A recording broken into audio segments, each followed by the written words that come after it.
और चलिए शुरुआत करेंगे अहम खबर के साथ। संजय शर्मा हत्या मामले में एसआईए ने की कार्रवाई और एजेंसी ने शोपियां, अनंतनाग और पुलवामा में कई जगहों पर छापेमार कार्रवाई की है। पुलवामा के अच्छन और खेलना समेत 4 जगहों पर छापेमार कार्रवाई हुई है। इस दौरान एसआईए ने मोबाइल फोन, सिम कार्ड और बैंक पासबुक जब्त की है। गौरतलब है कि इसी साल 26 फरवरी को पुलवामा के अच्छन गांव में आतंकवादियों ने संजय शर्मा की गोली मारकर हत्या कर दी थी। टारगेट किलिंग से जुड़ा हुआ ये मामला था और इसी पूरे मसले पर एसआईए ने छापेमार कार्रवाई कई जगह पर की है। बैंक पासबुक समेत कई सिम कार्ड और मोबाइल फोन जब्त किए हैं।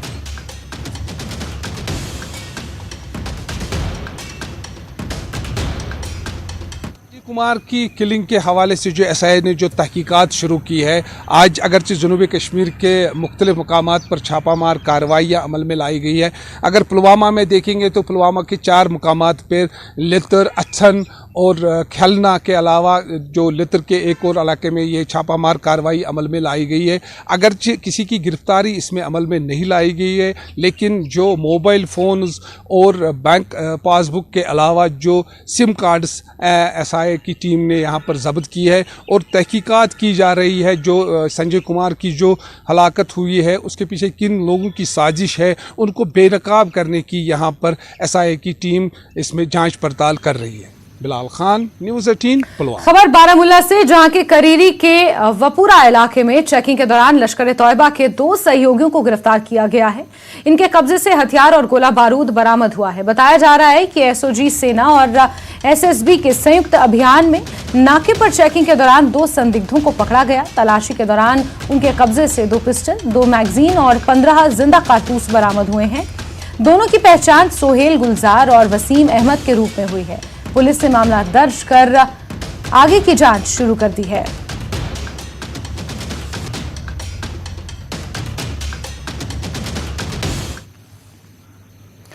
आगे बढ़ेंगे। कश्मीर के हंदवाड़ा से बड़ी खबर है। 3 जुआरी वहां पर गिरफ्तार हुए हैं। पुलिस की कार्रवाई सामने आई है। जुआरियों के पास कैश भी बरामद हुआ है। गुणचोगुल इलाके से ये गिरफ्तारी हुई है। तो इस वक्त की अहम खबर आपको बता रहे हैं, जहां 3 जुआरियों को गिरफ्तार किया गया है। इस वक्त की बेहद अहम खबर, पुलिस की कार्रवाई सामने आई है। जुआरियों के पास से कैश बरामद हुआ है और गुंड चोगुल इलाके से ये गिरफ्तारी हुई है। टीवी स्क्रीन पर तीनों जुआरियों की तस्वीर भी इस वक्त आप देख पा रहे हैं। कश्मीर के हंदवाड़ा से ये गिरफ्तारी हुई है। इस वक्त की बेहद अहम खबर, 3 जुआरी भी इसमें गिरफ्तार हुए और इनके कब्जे से कैश भी बरामद किया गया है।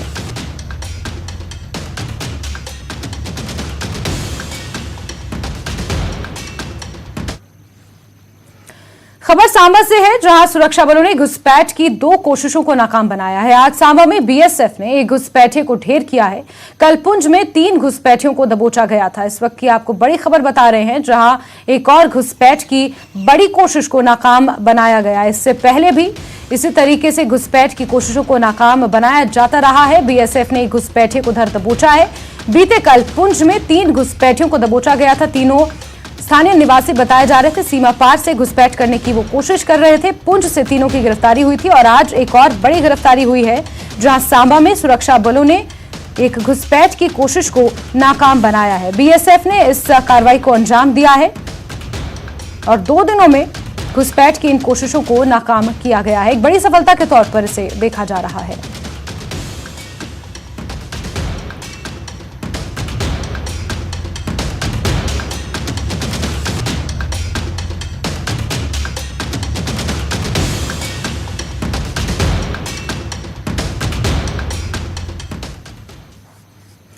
चलिए आगे बढ़ेंगे और हज 2023 को लेकर हज हाउस श्रीनगर में बैठक हुई।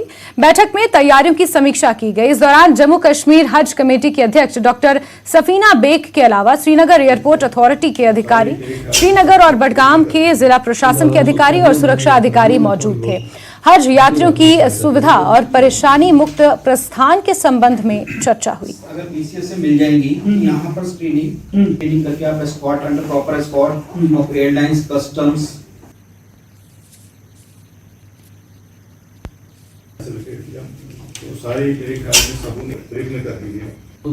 करने में या कराने में थोड़ी बहुत हम भी अपनी सहायता करेंगे।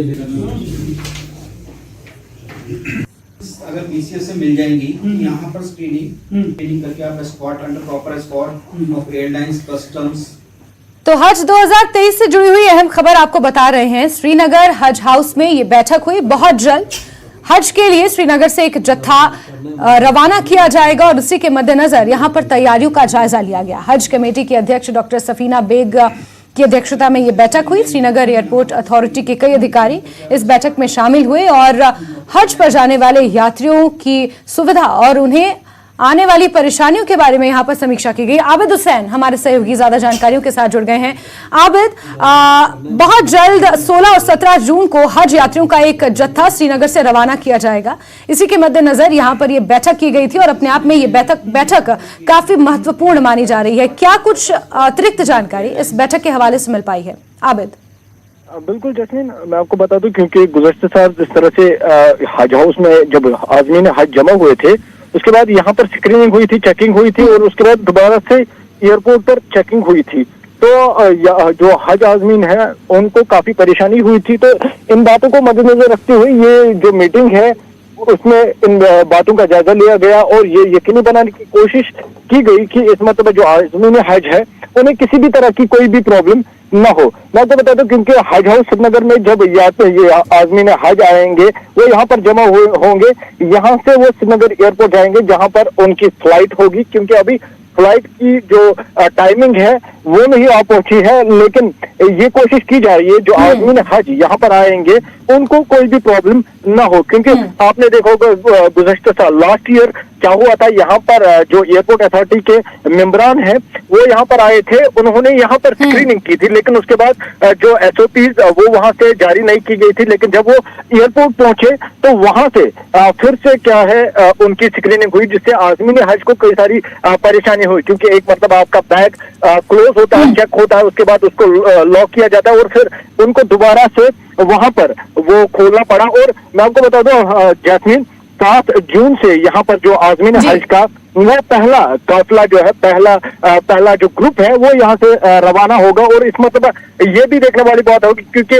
10 साल के बाद श्रीनगर एयरपोर्ट से डायरेक्ट जिद्दा के लिए फ्लाइट होगी। जो आज़मीन श्रीनगर से ही जिद्दा लैंड करेंगे और उनको पहले ही एडवाइजरी जारी की गई है कि वो एहराम वगैरह जो भी चीजें हैं वो यहाँ से ही साथ ले ले, क्योंकि इस मरतबा डायरेक्ट यहाँ से फ्लाइट जाएगी जिद्दा के लिए। और मैं आपको बता दूं क्योंकि सिक्योरिटी के अरेंजमेंट उसमें जब आज़मीन हज आएंगे श्रीनगर हज हाउस में वो जमा होंगे, यहाँ पर किस तरह से उन्हें गाड़ियों के जरिए एयरपोर्ट पहुंचाया जाएगा। क्योंकि यहाँ पर SRTC के मुलाजमीन थे, उन्होंने यकीन दिलाया कि पूरी तरह से जो गाड़ियां हैं आज़मीन हज के लिए वो तैयार रखी जाएगी। उससे इस दौरान एयरपोर्ट अथॉरिटी के भी जो डायरेक्टर है, CISF के मेंबरान है या एयरलाइंस के मेंबरान है वो यहाँ पर मौजूद है। उन्होंने भी यकीन दिलाया जो भी उनसे कोऑर्डिनेशन होगी वो करेंगे। इस दौरान श्रीनगर एडमिनिस्ट्रेशन के अफसरान भी मौजूद थे, बड़गाम एडमिनिस्ट्रेशन के अफसरान मौजूद थे, उन्होंने भी पूरा यकीन दिलाया जो भी जरूरत होगी आज़मीन हज की सहूलियत के लिए वो करेंगे। जी जैस्मीन। बिल्कुल आबिद, तो काफी महत्वपूर्ण इस बैठक को माना जा रहा है और यात्रियों को हर तरीके से सुविधा यहाँ पर हो, किसी तरीके की परेशानियों का उन्हें सामना ना करना पड़े, इसके लिए यहाँ पर ठोस कदम उठाने की बात भी कही गई है। आबिद, बहुत शुक्रिया ये तमाम अपडेट्स दर्शकों तक पहुंचाने के लिए। चलिए आगे बढ़ेंगे, बात एक और अहम खबर की। जम्मू श्रीनगर नेशनल हाईवे पर यातायात बहाल हो गया है। बड़ा अपडेट आपको दे दें, भूस्खलन के कारण ये यातायात बाधित हुआ था। ढालवास के पास ये भूस्खलन हुआ था। इससे पहले हमने आपको जानकारी दी थी कि ढालवास के पास भूस्खलन की वजह से जम्मू श्रीनगर नेशनल हाईवे बाधित है। 1 से 2 घंटे के बीच यहां पर रोड क्लियरेंस करने के अनुमान था। रोड क्लियरेंस यहां पर हो गई है और आपको बड़ा अपडेट बता दें, जम्मू श्रीनगर नेशनल हाईवे को यातायात के लिए बहाल कर दिया गया है। भूस्खलन के कारण यहां पर यातायात बाधित हुआ था। ढालवास के पास ये भूस्खलन हुआ था और तस्वीरें भी सामने आई हैं जहां यातायात यहां पर बहाल कर दिया गया है। बड़ा अपडेट आपको बता रहे हैं, जम्मू श्रीनगर राष्ट्रीय राजमार्ग पर ढालवास के पास भूस्खलन की वजह से जो रास्ता बंद था उसे अब यातायात के लिए, ट्रैफिक के लिए खोल दिया गया है। दोनों तरफ से यहां पर ट्रैफिक की आवाजाही हो रही है। तस्वीरें भी सामने आई हैं। जम्मू श्रीनगर नेशनल हाईवे की ढालवास के पास की ये तस्वीरें हैं। बिलाल बाली हमारे सहयोगी ज्यादा जानकारियों के साथ फोनलाइन पर मौजूद हैं। बिलाल, क्या अपडेट है? हाईवे को इस वक्त रिस्टोर कर दिया गया है। जो ढलवास के मकाम पर आज सुबह के वक्त में मड स्लाइड आया था, उसकी क्लियरेंस के बाद इस वक्त पार्शियली जो हाईवे को रिस्टोर कर दिया गया है। अभी तक हाईवे तो सिंगल ही है, लेकिन गाड़ियों को शिफ्ट वाइज 1 बाय 1 करके दोनों तरफ से निकालने की कोशिश की जा रही। बड़ी तादाद में जो गाड़ियां हैं वो दरमांदा थी और सिक्योरिटी फोर्सेस की गाड़ियां भी थी और जो passenger vehicles, heavy motor vehicles, सभी तरह के वाहन जो है वो दोनों तरफ फंसे हुए थे। तो अभी प्रायोरिटी बेसिस पे उनको निकाला जा रहा है और ट्रैफिक पुलिस के एहलकार वहां मौजूद है। एक्चुअली ये जगह जो है ढलवास की एकदम मडी स्लश यहाँ पे आता है यकीनी। और बारिश का सिलसिला अब से थोड़ी देर पहले तक रुका हुआ था, लेकिन अभी फिर से बारिश का सिलसिला शुरू हो गया है। तो ऊपर से जो मिट्टी के खिसकने का सिलसिला वो जारी रहता है। ताहम अथॉरिटीज कोशिश कर रही है कि जल्द से जल्द यहाँ पर जितनी दरमांदा गाड़ियां फंसी हुई है उनको निकाला जाए और उसके बाद जब मौसम ठीक होगा, मौसम के ठीक होने के बाद इसको डबल वे बनाया जाएगा। लेकिन तब तक के लिए अथॉरिटीज की कोशिश है कि हाईवे को रिस्टोर रखा जाए, बहाल रखा जाए, ताकि गाड़ियों का आने जाने का सिलसिला जारी रहे। और जब जो ही ये स्लाइड के दोनों तरफ में जो गाड़ियां फंसी हुई है ये क्लियर होंगी, उसके बाद ही जो बाकी मकामात पर, जैसे हमने सुबह भी बात की थी कि रामबन में, चंद्रकोट में, बानीहाल में, काजीगुंड में और उसी तरीके से जम्मू साइड में जखेनी, चनेनी और नगरोटा में गाड़ियों को रोका गया है, उनको चलने की इजाजत होगी। तब तक जो है लोगों से वो संयम रखने की अपील की है अथॉरिटीज ने कि आप थोड़ा सा सब्र करें, क्योंकि जब अगर इकट्ठी गाड़ियां छोड़ देंगे तो यहाँ पर जाम लगने का अंदेशा हो जाता है। क्योंकि सिंगल वे गाड़ी निकलती है, फिर बड़े पीछे लाइनें लंबी लंबी हो जाती है और फिर उसके बाद ओवरटेक भी होता है, तो वो सारी चीजें मैस बन जाती है और फिर लोगों को ज्यादा परेशानी का सामना करना पड़ता है। हमारी भी आवाम से गुजारिश है जब वो सफर करे थोड़ा सब्र व तहम्मुल का मुजाहिरा करे, ओवरटेक न करे। उसकी वजह से उनको खुद ही प्रॉब्लम हो जानी है। बाद में ओवरटेक करके जब आगे आ जाते हैं फिर दूसरी गाड़ी को निकलने की जब जगह नहीं रहती है, तो इसी तरीके से पूरा रामबन का जो इतराफ में है स्ट्रेच जो है पूरा पैक हो जाता है। फिर वो देर रात तक बहुत मुश्किल से ट्रैफिक जाम को खोला जाता है। तो इसलिए लोगों से भी गुजारिश है कि वो थोड़ा संयम और लेन ड्राइविंग करे ताकि उनको असुविधा ना हो। तो इस वक्त की अपडेट हमारे पास यही है कि जम्मू से नेशनल हाईवे को फिलहाल जो है जुज़वी तौर पर ट्रैफिक की आमदरफ्त के लिए खोल दिया गया है और इस वक्त गाड़ियों को वहां क्रॉस करवाया जा रहा है और पहले स्टैंडर्ड व्हीकल्स को निकाला जाएगा, उसके बाद ही अथॉरिटी जो है फ्रेश ट्रैफिक को जम्मू या श्रीनगर से छोड़ने का ऐलान कर सकती है। जी जासमीन, पर छोड़ा जा रहा है और उसके बाद क्या हालात रहते हैं इस रोड के, फिर निर्णय लिया जाएगा कि ट्रैफिक को यहां पर दो तरफा या एक तरफा किस तरीके से खोला जाए। बिलाल, हमसे जुड़ने के लिए, तमाम अपडेट्स के लिए आपका बहुत शुक्रिया। और वक्त एक छोटे से ब्रेक का है, जल्द हाजिर होंगे कुछ और खबरों के साथ।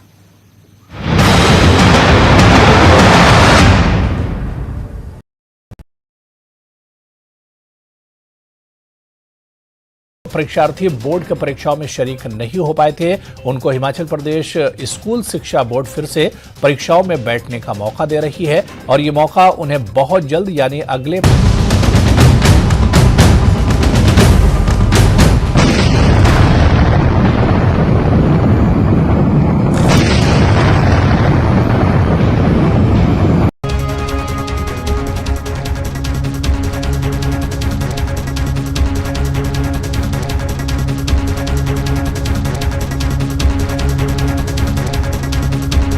बैद्यनाथ कब्ज हर, पुरानी कब्ज, एसिडिटी व अन्य पेट की परेशानी में उपयोगी।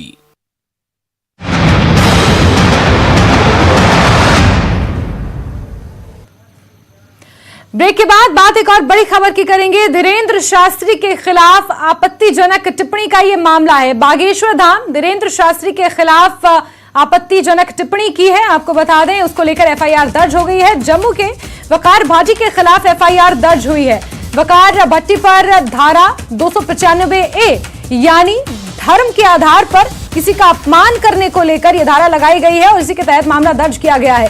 बजरंग दल जम्मू की शिकायत पर यह एफआईआर दर्ज हुई है और बजरंग दल के प्रमुख राकेश बजरंगी की शिकायत पर एफआईआर दर्ज की गई है। चन्नी हिम्मत पुलिस स्टेशन में एफआईआर दर्ज की गई है। धीरेन्द्र शास्त्री के खिलाफ आपत्तिजनक टिप्पणी करने पर जम्मू के वकार भाटी के खिलाफ एफआईआर दर्ज हुई है। बजरंग दल ने यह शिकायत दर्ज कराई थी, जिसके बाद एफआईआर दर्ज हुई है। धारा 295A के तहत मामला दर्ज कर लिया गया है। बजरंग दल के प्रमुख के शिकायत करने के बाद चन्नी हिम्मत पुलिस स्टेशन में एफआईआर दर्ज हुई है। धीरेन्द्र शास्त्री के खिलाफ आपत्तिजनक टिप्पणी करने का यह पूरा मामला है और धारा 295A के तहत मामला दर्ज कर लिया गया है। धारा 295A यानी धर्म के आधार पर किसी को हताहत करना या धर्म के आधार पर किसी के प्रति अपमानजनक टिप्पणी करना, इंडियन पीनल कोड 295A इस एक्ट के तहत FIR दर्ज कर ली गई है। सोशल एक्टिविस्ट अपने आप को बताने वाला वकार एच भट्टी, उसने पिछले कुछ दिन पहले एक सोशल मीडिया पे वीडियो वायरल की जिसके अंदर उसने धीरेन्द्र शास्त्री के ऊपर कई प्रकार की बद्ध टिप्पणियां की जिसको हिंदू समाज सहन नहीं करेगा। हिंदू समाज अपनी आस्था के ऊपर प्रहार सहन नहीं करेगा। धीरेन्द्र शास्त्री जी के अंदर और बागेश्वर धाम के अंदर हिंदू समाज की जो है वो आस्था बसती है। अगर उनके ऊपर कोई अभद्र टिप्पणी करेगा तो वो हमारी आस्था के ऊपर प्रहार होगा। इसी के तहत हमने जम्मू कश्मीर के छन्नी थाने के अंतर्गत हमने एक FIR जो है जो 295A के तहत इस वकार एच भट्टी के ऊपर दर्ज करवाई है। और चलिए आगे बढ़ेंगे और हिमाचल की खबरों का रुख करते हैं। करसोग से आपको खबर दे रहे हैं जहां HRTC की एक बस हादसे का शिकार हो गई है। ये बस बेकाबू होकर खाई में जा गिरी। इस हादसे में 45 लोग जख्मी हुए हैं। ये बस मेंढी से करसोग जा रही थी और खरोड़ी के पास बेकाबू होकर खाई में जा गिरी। ड्राइवर और कंडक्टर समेत कई सवारियों को चोटें आई हैं। उपचार के लिए जिन्हें करसोग सिविल हॉस्पिटल में भर्ती किया गया है। DSP गीतांजलि ने हादसे की पुष्टि की है।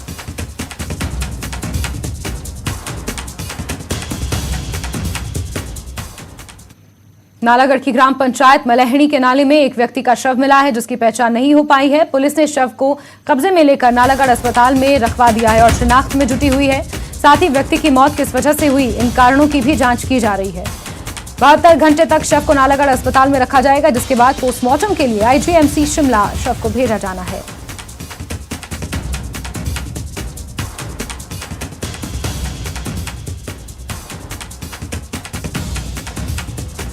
के लिए यहाँ पे रखेंगे और एक ऑर्गन क्राइसिस में मैसेज देंगे सभी को। यहाँ जो नज़दीक जितने भी थाने हैं उनमें कि अगर किसी की मिसिंग है या इसके जो कपड़े हैं उसकी हम एक फोटो आपके माध्यम से भी देंगे कि जो भी किसी परिवार का कोई व्यक्ति इस कपड़ों से अगर पहचाना जाता है या मिसिंग है तो वो आके देखे और पहचान कर ले, ताकि मैं उसके परिवार वालों को साथ में लेके उसकी डेड बॉडी का दाह संस्कार करने के लिए हमें अच्छा रहेगा।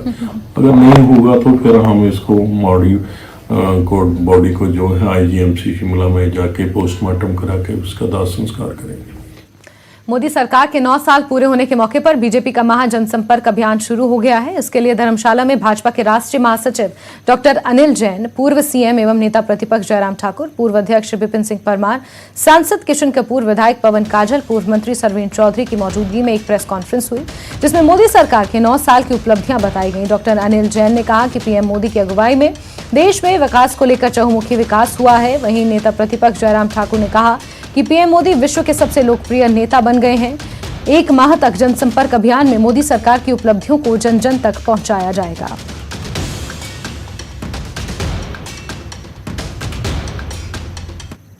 कभी भी देश का मान सम्मान स्वाभिमान इतना ऊंचा नहीं रहा।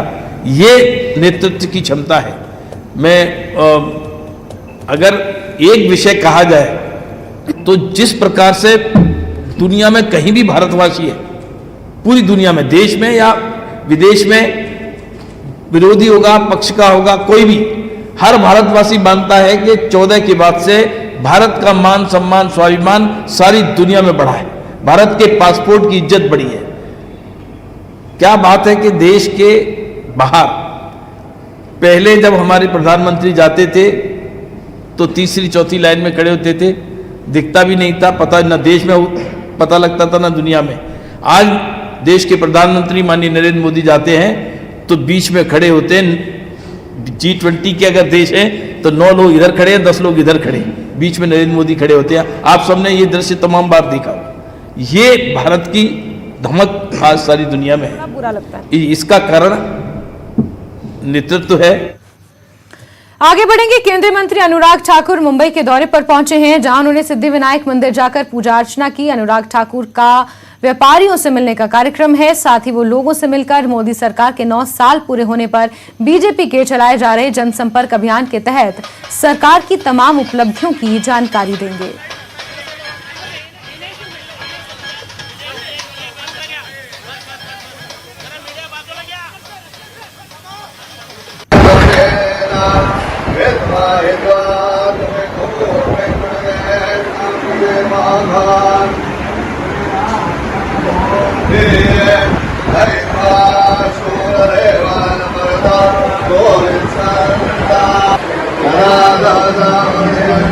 नरेंद्र मोदी जी की सरकार के शानदार 9 वर्ष पूरे हुए हैं और सिद्धिविनायक जी के मंदिर में जहां हम लोग आशीर्वाद लेने आए हैं, वहीं पर आभार भी प्रकट करने आए हैं, क्योंकि आशीर्वाद सबका रहा, जहां एक और भगवान का, वहीं पर दूसरी ओर जनता का। तो मोदी जी के नेतृत्व में लगातार देश आगे बढ़ा है और पिछले कल भी जो मॉर्गन स्टैनले की रिपोर्ट आई, उसमें भी भारत के बारे में जो कहा गया, भारत की अर्थव्यवस्था के बारे में जो कहा गया है, 7.2% की दर से वित्तीय वर्ष 2023-24 में बढ़ने की उम्मीद है। दुनिया भारत में उम्मीद रखती है, they have a hope in India and India's leadership. और सबसे बड़ी बात यह है कि मोदी जी के 9 वर्ष सेवा के, सुशासन के और गरीब कल्याण के। सीएम सुक्खू के कांगड़ा दौरे में फेरबदल हुआ है और वो सभी कार्यक्रम रद्द कर शिमला पहुंच चुके हैं, जहां वो सबसे पहले टुटू स्थित गौ सदन पहुंचे और गौ सदन का निरीक्षण किया। यहां उन्होंने गायों को चारा भी खिलाया। आपको बता दें कि सीएम सुक्खू का आज कांगड़ा में Pong dam, Ransar island, butterfly park का शाहीन बाग मंदिर और पंजाब हिमाचल लिंक ब्रिज का दौरा करने का कार्यक्रम था, लेकिन सुबह उनके दौरे में फेरबदल हो गया।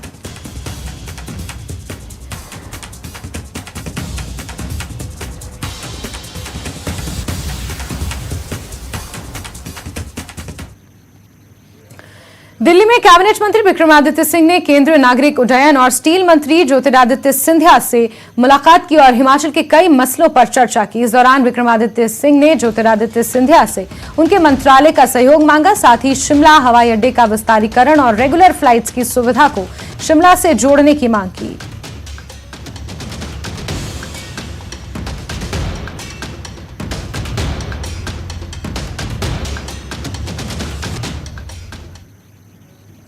शिमला में 12 जून को होने वाले विधानसभा के बाल सत्र की तैयारियां जोरों पर हैं। विधानसभा अध्यक्ष कुलदीप पठानिया ने बताया कि इस सत्र में प्रदेश भर से 68 स्कूली बच्चे हिस्सा लेंगे। 1 अप्रैल से 25 मई तक छात्रों को चयनित करने की प्रक्रिया चली, जिसमें 1085 छात्रों ने हिस्सा लिया। फ्यूचर सोसाइटी ऑफ इंडिया की ओर से बाल मेले में सामाजिक, राजनीतिक समेत ज्वलंत मुद्दों पर छात्रों ने अपने विचार रखे और इसमें देश भर में करीब 50,000 छात्रों ने हिस्सा लिया। बाल सत्र में छात्र ही विधानसभा अध्यक्ष, मुख्यमंत्री, नेता प्रतिपक्ष, मंत्रिपरिषद और विधानसभा के सदस्य की भूमिका निभाएंगे। राज्यसभा के उप सभापति हरिवंश नारायण सिंह इस मौके पर विशेष रूप से मौजूद रहेंगे। साथ ही सीएम सुक्खू, नेता प्रतिपक्ष जयराम ठाकुर को भी न्योता भेजा गया है। इस मौके पर केबीसी से मशहूर हुए अरुणोदय शर्मा ने अपने विचार रखे और सामाजिक न्याय एवं अधिकारिता मंत्री का दावा पेश किया। ये तो अब उस दिन ही पता लगेगा कि सरकारी स्कूल से कितने हैं, गैर सरकारी स्कूलों से कितने, क्योंकि हमने 17 साल की आयु से कम बच्चों को सबके साथ संवाद किया है और जो उनका जो अपना दृष्टिकोण था उसको हमने जो है वो जाना है। अब वो सिलेक्शन फाइनल जो है किस बच्चे ने किस मुद्दे पर कितने समय के अंदर अपनी बात रखी है, वो किस परिपक्वता से रखी है, इस विषय को विशेष रूप से देखा जा रहा है। क्योंकि सदन का समय सीमित होता है, 11 बजे सदन लगेगा और 4-5 बजे लास्ट होता है, बीच में लंच ब्रेक होगी, तो जो मुद्दे होंगे उनको समय अवधि के अंदर अंदर रखना है।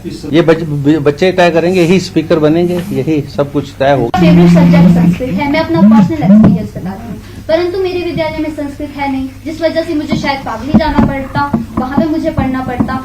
संस्कृत भी एक ऐसा सब्जेक्ट है जो हो सकता है कि +1 +2 में रखा जाना चाहिए, क्योंकि बच्चे आज के जनरेशन के हिसाब से सब पढ़ रहे हैं परंतु अपनी संस्कृति को छोड़ रहे हैं, जो कि गलत बात है। I don't know much about bureaucracy and other things, but I have often seen politicians and they are my inspirations also, like Sukhwinder Singh Sukhu and our Prime Minister. They are very doing so well and people are very happy for their decisions they are taking. So I must vote for this. सब स्वास्थ्य पे ध्यान दें, क्योंकि अगर कोई स्वस्थ रहेगा तभी उसको विद्या दी जा सकती है, तभी उसको बाकी चीजें दी जा सकती है। तो इसके लिए सबसे पहले तो अब सती माता जी के जो पिताजी थे उन्होंने शिव जी से उनके विवाह के लिए। मंडी में नेता प्रतिपक्ष जयराम ठाकुर के गृह विधानसभा क्षेत्र सराज में सांसद और कांग्रेस प्रदेश अध्यक्ष प्रतिभा सिंह ने दौरा किया और सराज में हुए तमाम विकास कार्यों को 6 बार के मुख्यमंत्री रहे स्वर्गीय वीरभद्र सिंह की देन बताया। प्रतिभा सिंह ने यहां जिला स्तरीय कुथाल मेले के समापन समारोह को संबोधित किया। उन्होंने कहा कि पूर्व प्रधानमंत्री राजीव गांधी ने जब देश की कमान अपने हाथों में संभाली तो उन्होंने पंचायती राज की स्थापना कर महिला आरक्षण के लिए क्रांतिकारी कदम उठाया था। उसी वजह से वो भी सांसद बन पाई हैं। प्रतिभा सिंह मंडी के 4 दिवसीय दौरे पर हैं।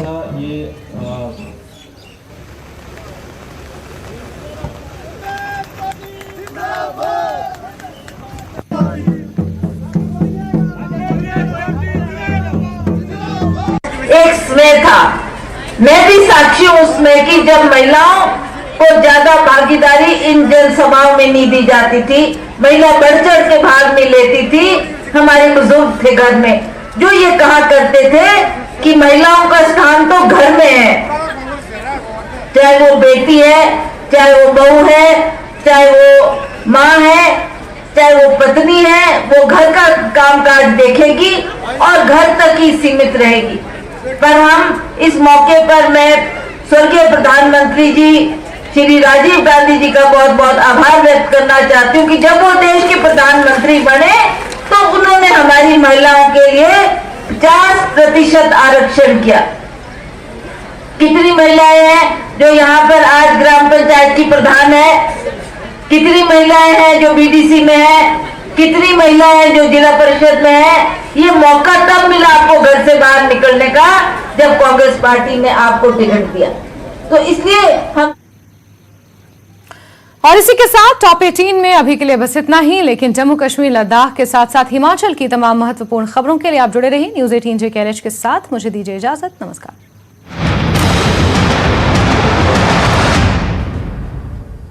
Headlines presented by